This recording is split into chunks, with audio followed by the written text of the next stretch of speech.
Razia digelar di Jalan Gajah Mada, Melaboh, dan puluhan wanita terjaring razia karena menggunakan pakaian yang tidak sesuai dengan peraturan daerah.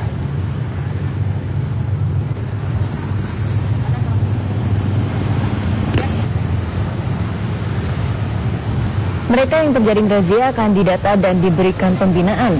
Razia untuk menertibkan warga yang masih melanggar aturan yang berlaku tentang tata tertib berbusana di Aceh. Bagi para pelanggar yang kedapatan pernah terjaring, pelakunya akan dijatuhi hukuman cambuk sebanyak 7 kali di depan umum.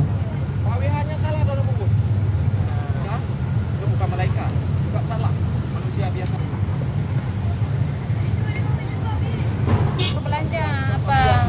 Tidak pernah ke sini, dari mana? Di Kedeanun.